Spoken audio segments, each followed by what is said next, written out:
Assalamualaikum warahmatullahi wabarakatuh. Halo teman-teman semua, selamat datang kembali ya di channel Biko Story. Channel yang akan membahas berbagai hal, kisah, kasus, misteri hingga sejarah dalam kemasan cerita bergambar. Dan pada video kali ini, admin akan mengilustrasikan salah satu kasus yang pernah menggemparkan di tahun 2016. Kasus yang kerap disebut sebagai kopi sianida, yang jika berdasarkan hasil investigasi, pelakunya mengarah ke temannya sendiri.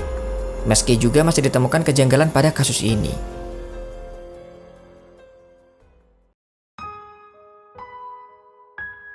Sebagai teman kuliah yang sudah lama tak bertemu, Jessica mengajak teman-temannya untuk kumpul reunian. Mereka adalah Myrna, Hani, dan Vera. Jessica dan Myrna diketahui pernah satu kampus saat di Australia, yaitu di Billy Blue College di Sydney. Keduanya sama-sama berkuliah di sekitar tahun 2008. Disitulah mereka mulai saling berteman.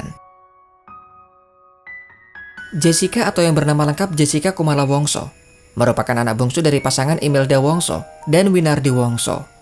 Kedua orang tuanya merupakan pengusaha plastik untuk onderdil sepeda asal Jakarta. Di tahun 2005, ayah dan ibu Jessica lah yang pertama kali pindah terlebih dulu ke Australia, yaitu ke Sydney.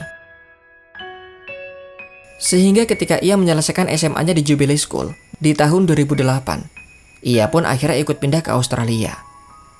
Karena Jessica merupakan anak yang suka bermain komputer dan menggambar, maka di Australia ia pun mengambil jurusan desain grafis, sesuai dengan bakat yang ia miliki.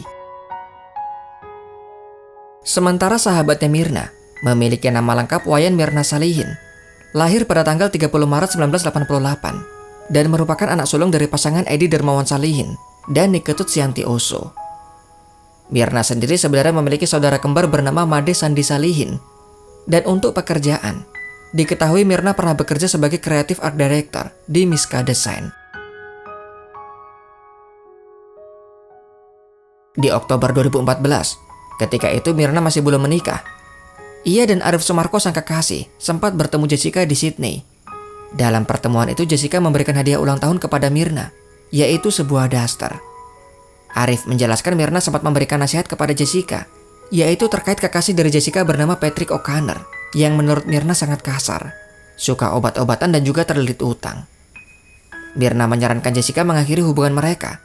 Tak ada gunanya berpacaran dengan pria seperti itu. Masih pengakuan Arif, menurutnya Jessica adalah seorang yang pendiam dan bahkan nyaris tanpa ekspresi. Namun di kemudian hari Jessica menyanggah hal itu. Menurutnya pertemuan di tahun 2014 itu berlangsung dengan canda tawa. Dan bahkan karena pertemuan itulah, Myrna kembali mengajak Jessica untuk kembali bertemu dengan mengajak teman-teman lainnya. Untuk itulah mereka membuat janji pertemuan di Jakarta ketika nanti Jessica sudah kembali ke ibu kota. Singkat cerita, di November 2015, Myrna akhirnya menikah dengan Arif Sumarko di Bali, di mana ternyata mereka sudah 10 tahun berpacaran. Dan berselang sebulan setelahnya, di Desember 2015, Jessica pulang ke Jakarta. Ia menempati rumah keluarganya di Jalan Salat Banda, J1 Sunter Icon, Jakarta Utara.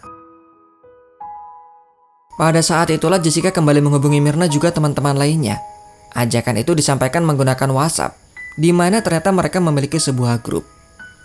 Atas saran dari Myrna, disepakatilah kumpul-kumpul itu akan dilaksanakan di Cafe Oliver di Grand Indonesia. Dan untuk waktunya adalah pada 6 Januari 2016. Tibalah di hari pertemuan. Jessica datang paling awal di pukul 2 siang. Namun ia tak langsung ke kafe, melainkan berkeliling terlebih dahulu mencari bingkisan sabun untuk diberikan kepada teman-temannya. Hingga sampai di pukul 4 sore, barulah Jessica menghubungi teman-teman menggunakan WhatsApp. Dalam percakapan itu Jessica menawarkan untuk memesankan minuman terlebih dahulu. Namun di awal Myrna menolaknya. Jessica membalas ia yang akan mentraktir mereka, dan kemudian mengirimkan gambar menu minuman. Minuman itu pun akhirnya dipesan, dan sudah tersedia ketika Myrna dan Hani datang. Mereka datang di pukul 4:40 sore hari. Dan seperti yang diketahui, Myrna kala itu memesan kopi es Vietnam. Namun dalam pertemuan tersebut nampaknya Vera tak datang. Ketika ketiganya bercakap-cakap, paper bag berisi sabun yang dibeli oleh Jessica diletakkan di atas meja. Benda itulah yang paling menonjol dan menutup pandangan ke minuman. Tak lama kemudian Mirna pun menenggak kopi di meja dan mendapati bau serta rasa yang tidak biasa. Warna kopi juga terlihat seperti kunyit. Maka ia bertanya kepada dua temannya. Ketika kopi itu didekatkan ke Jessica, Jessica mengatakan baunya aneh. Sementara Hani mengatakan, "Minumannya ada apa-apanya kali." Dan berselang tak lama setelah Mirna meminum kopinya, Mirna merasakan mulutnya panas dan ia meminta air putih. Dengan segera Jessica meminta air putih kepada pelayan. Namun belum sempat Mirna mendapat air putih, ia sudah kejang-kejang dengan busa keluar dari mulutnya. Kedua temannya pun panik. Begitupun dengan pelayan kafe yang bingung apa yang terjadi. Dalam kepanikan itu Hani menelpon Arif suami Mirna, menanyakan apakah Mirna memiliki penyakit epilepsi. Karena kala itu Mirna mengalami kejang-kejang. Arif menjawab jika Mirna tak memiliki riwayat penyakit epilepsi, dan ia pun segera bergegas menuju kafe tersebut. Dalam perjalanan Hani terus memberi kabar kepada Arif. Masih dalam kondisi menelpon, Arif mendengar Hani sempat mengatakan kepada Jessica, "Tolong dong googling, kenapa nih Mirna kejang-kejang keluar busa?" Namun Jessica mengatakan ia tak memiliki paket data. Arif semakin melajukan mobil Pajero miliknya, dan sesampainya di lantai bawah, Mirna saat itu sudah tak sadarkan diri. Banyak busa keluar dari mulutnya. Dengan mata yang terus melihat ke atas tanda sekarat. Mirna sempat dibawa ke klinik yang ada di mal tersebut.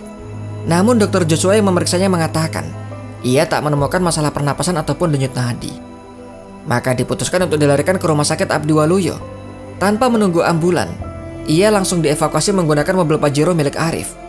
Jessica duduk di depan, sementara Hani memangku Mirna di belakang. Namun sayangnya ketika masih dalam perjalanan, Mirna tak sanggup bertahan dan akhirnya menghembuskan nafas terakhirnya. Meski belum diketahui pasti apa penyebab meninggalnya, namun hampir dipastikan penyebabnya adalah racun. 16 Januari 2016 atau 6 hari setelah Mirna dimakamkan, Kepala Puslapfor mengungkapkan bahwa mereka menemukan zat cyanida di dalam kopi Mirna. Racun itu juga ditemukan dalam lambung Mirna. Jessica akhirnya dicekal untuk melakukan perjalanan ke luar negeri. Ialah orang yang paling dicurigai sebagai pelakunya. Semenjak saat itulah persidangan sengit mulai bergulir. Tentunya dalam video ini admin tidak akan menjelaskan rincian fakta persidangan, namun mengacu pada keterangan Jaksa Ardhito Muwardi yang dikutip dari Tempo.co. Beberapa hal yang menjadi indikasi Jessica adalah pelaku. Yang pertama, Jessica dianggap sengaja menaruh paper bag di atas meja dengan tujuan menghalangi visibilitas atau pantauan CCTV. Yang kedua, ia juga terlihat seperti memantau lingkungan sekitar. Yang ketiga, cyanida dikatakan disimpan dalam tasnya. Tuduhan ini yang di kemudian hari masih belum terbukti. Yang keempat adalah perilaku tidak lazim, termasuk ketika Mirna kejang-kejang, Jessica terlihat hanya diam. Dan yang terakhir adalah bukti forensik, bahwa Mirna meninggal akibat cyanida. Namun menurut ahli hukum pidana, semua tuduhan itu masih tetap belum cukup. Tak ada bukti kuat bahwa Jessica adalah pelakunya. Melihat dari rekaman CCTV, rekaman itu terlihat pecah, dan tidak ada video yang menunjukkan langsung ketika Jessica menuangkan racun. Hal itu bahkan diakui langsung oleh ahli digital forensik Mabes Polri. Rekaman CCTV juga tak bisa digunakan sebagai alat bukti primer.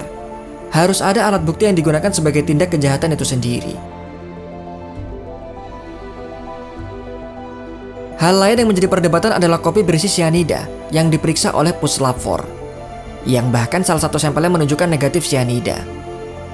Bukti kopi itu juga diragukan keasliannya. Pasalnya bartender kafe sudah menuangkan semua kopi dalam botol. Namun anehnya ketika dibawa oleh petugas, gelas yang dibawa ke lab masih penuh terisi kopi.